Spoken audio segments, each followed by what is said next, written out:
नमस्कार and good morning. इस channel पर आप लोग को फिर से स्वागत है।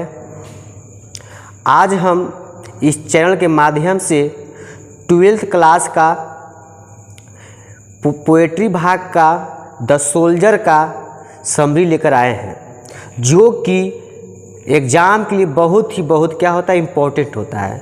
तो उसको देखते हैं कि प्रत्येक एग्ज़ाम में, हर साल एग्ज़ाम में क्या इसको पूछा जाता है। ये समरी बहुत ही क्या होता है, बोर्ड एग्ज़ाम के लिए, खासकर बोर्ड एग्ज़ाम के लिए बहुत ही क्या है, महत्वपूर्ण होता है समरी।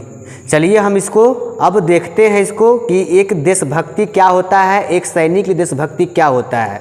हालांकि ये जो लिखा गया है, ये लिखा गया है रूपर्ट ब्रूक के द्वारा, जो कि क्या एक सैनिक रहते हैं, एक सैनिक होते हैं जो क्या चाहते हैं, इस आपको समरी के माध्यम से हम आपको बताते हैं।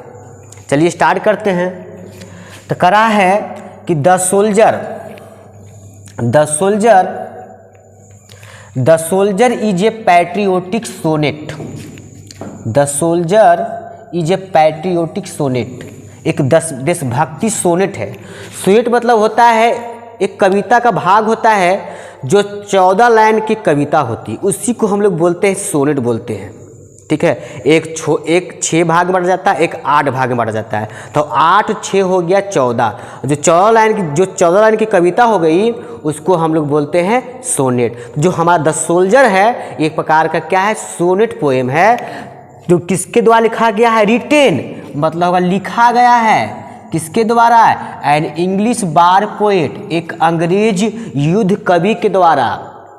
ये जो था, ये सोल्जर था, वार पोएट क्यों कहा गया, क्योंकि ये जो कविता लिखा गया था जब प्रथम युद्ध चल रहा था, उसी समय, यानी कि प्रथम युद्ध कब से कब चल रहा था, स्टार्ट हो रहा था 1914 से लेकर 1918 तक के चल रहा था। उसी के उपरांत ये कविता आया था। ठीक है, उसी के द्वारा इसीलिए इनको क्या कहा गया है, वार पोएट कहा गया है। किनको, रूपर्ट ब्रूक को कहा गया है। तो कह रहा है, फिर से बोलते हैं कि the soldier is a patriotic sonnet.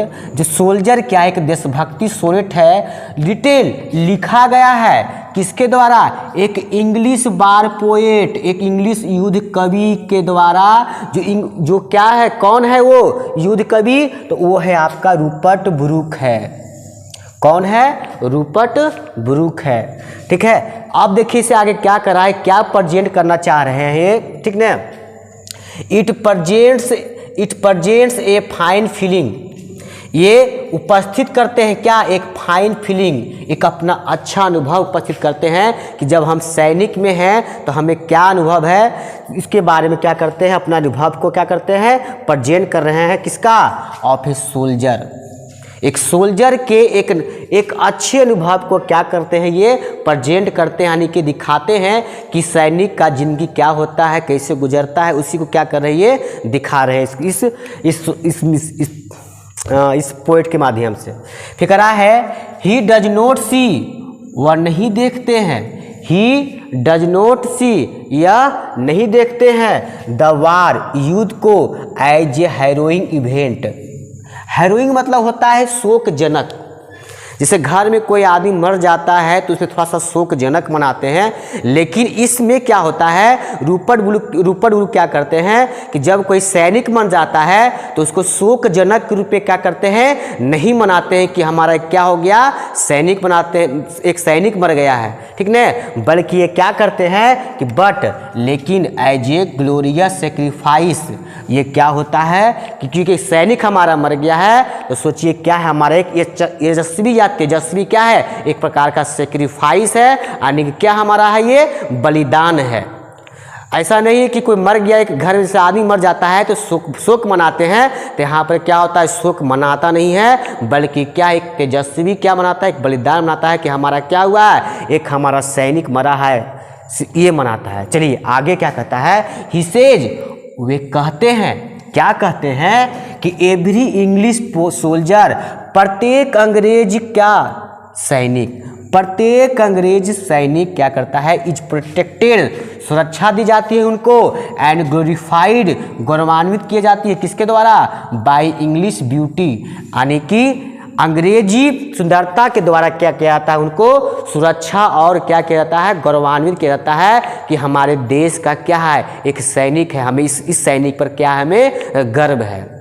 ठीक है, आगे क्या बोल रहे हैं कि सोल्जर, जो सोल्जर होते हैं एक्चुअली वास्तव में क्या होते हैं, नेवर डाई, वे कभी नहीं मरते हैं। किसके लिए, फॉर देयर मदरलैंड, अपने मातृभूमि के लिए वे कभी नहीं मरते हैं। ठीक है, उसके बाद क्या कहते हैं कि दे गेट, वे पाते हैं क्या, पीस, वे क्या पाते हैं, एक प्रकार का पीस पाते हैं, शांति पाते हैं, और एंड कंफर्ट, और आराम पाते हैं। ठीक ना, किसके द्वारा, under the heavenly existence, heavenly state मतलब होता है स्वर्गीय अस्तित्व, स्वर्गीय अस्तित्व के अंदर, स्वर्गीय अस्तित्व के अंदर वे क्या पाते हैं, शांति और आराम पाते हैं। किसके लिए, ऑफ देयर कंट्री, अपने देश के लिए, अपने देश के लिए क्या पाते हैं, वे एक स्वर्गीय अस्तित्व पाते हैं। किसके अंदर पाते हैं, तो स्वर्गीय अस्तित्व के अंदर। इसका हिंदी लिख देते हैं, इसका हिंदी होता है स्वर्गीय अस्तित्व, इसका हिंदी होता है स्वर्गीय अस्तित्व, जो हमारा स्वर्गीय अस्तित्व होता है। फिर करा है कि डियर मदरलैंड, उनकी मातृभूमि फील्स महसूस कराते हैं क्या, प्राउड ऑफ, एक गर्व महसूस कराते हैं, घमंड महसूस करवाते हैं क्या, देम उन्हें, एंड ऑलवेज, और हमेशा याद करते हैं, देम उन्हें, और हमेशा क्या करते हैं, उन्हें याद करते हैं। फिर लास्ट में क्या बोला जाता है कि द पोएम, कविता जो है के पास क्या एक यूनिवर्सल टोन है, ये जो हमारा जो जाता है एक यूनिवर्स तक टोन फैल जाता है, इसलिए इनको क्या कहा गया है, यूनिवर्सल टोन है, ये एक प्रकार का है।